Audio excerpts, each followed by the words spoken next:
Sanibonani, welcome back to enye video. Ngiyabonga kakhulu for coming.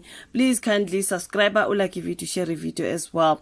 So yeah, many guys, like ngishilo, I always say guys, emveni kokugula ivoice yami yona ayika-recover fully. It deep futhi isnacks nje, but anyways kuzomela siqhoke ngomsebenzi. Ngizothanda ukwenza ivideo ngobhuti uXolani Khumalo lo obe representa ke isizokuthola.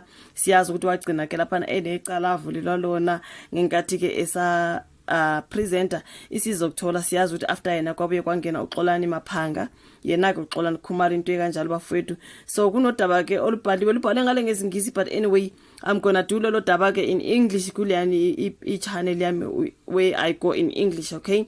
Lana ke sizolwenza ke ngesizulu njengoba ngikayisolezwe balibhalile udaba lukaXolani Khumalo ukuthi ngathi injabulo kuhoxiswa ke amacala kaXolani Khumalo. Siyazi ukuthi wayevulela amacala emveni kokushona kwalo yabhuti kwakuthiwa yize DRUG Kingpin Ntontoni bathi mabehambile bayoshuta uhlelo laphana isizokuthola angazi kwenzakalani. After that wathola esibhedlela lo yabhuti emveni kwalokho waseyadlula emhlabeni kwase kuvulwa ke iyona le case esikhuluma ngayo ukuthi the case has been withdrawn ke bafowethu, that was against uXolani Khumalo. So wazakhela udumo ke kuMoja Love ngohlelo ke oluthi sizokuthola uXolani Khumalo usazokashaya umoya ke emva kokuba ke inkantolo yemantshi yasePalmbridge ekuruleni ihoxise amacala abhekane nawo okwesikhatshana. uXolani Khumalo wathola indawo ekhethekile ezinhliziyweni zabaningi kuleli ngohlelo lwakhe oluthi sizokuthola lapha ayelwa khona ke nabantu abadayisa idakamizwa nabenza ubugebengu emphakathini.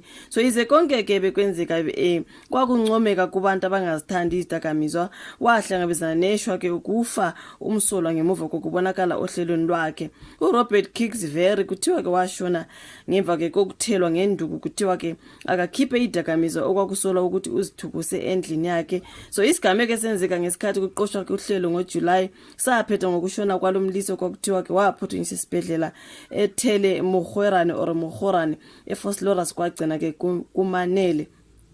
Kwasekuvula icala ke lokubulala ize uXolani Khumalo azinikele emaphoyiseni wajikiswa ngoba ke icala lisaphenywa. NgoSeptember wathola umbiko ovela ke emaphoyiseni ukuthi akazinikele emaphoyiseni, nebala ke wazinikela wavela enkantolo yemantshi ePalmbridge lapho ke adedelwa khona ngebheli ka20,000 rands. So umshushiso Albert Dwera uthi amacala azohoxiswa kwesikhashana kusaqhubeka ke ngophenyo. Yilona daba lukaXolani Khumalo bengida sikhulume ngalo, kuthiwa ke icala lakhe ke liyahoxwa kwesikhashana. Ke olunye udaba ke singene kwesinye istory sesibili bafowethu ke kuthiwa kuzoqalwa uphenyo ke ngokuphunyuka kukaOmothoso. Siyazi ukuthi abantu abaningi bebengajabule ngokuthi kudedele umfundisi Mpumbulu ngizothi Mpumbulu mina umfundisi uOmothoso bafowethu Timothy Omothoso. Abantu abaningi azange bayijabulele lento.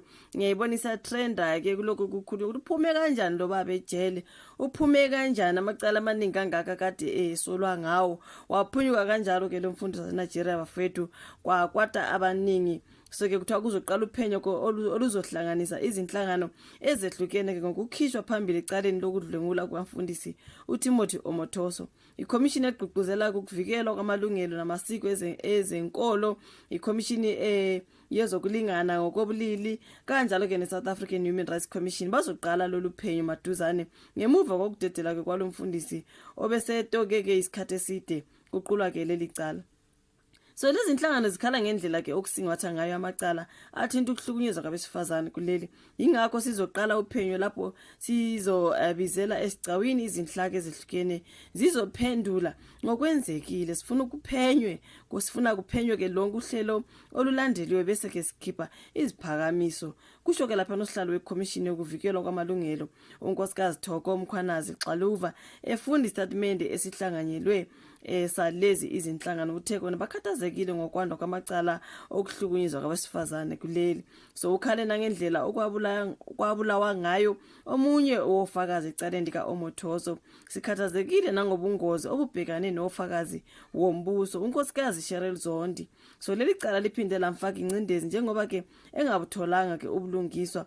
Uthe indlela iNPA esingathi ngayo icala leli izodikibalisa ke izisulu ezidlungulweke ngomuso ke. So leli cala ke liveze igebe elikhona kwezomthetho, uma lingavalwa lizokwenza ke kube nzima ukubhekana namacala afuze lawa.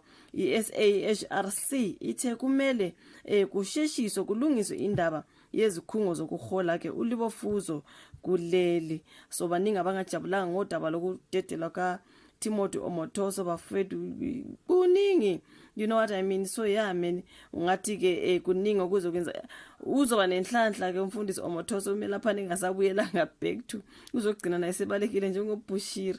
Kuningi bafethu abazange bakujabulela abaningi ukuthi njani mdakabawo, njani uphume kanjani lo mfundisi thizeni waphunyuka nethi kanjalo nje bafethu.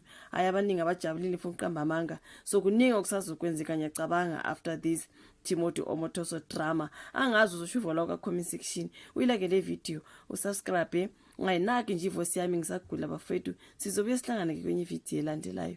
Bye.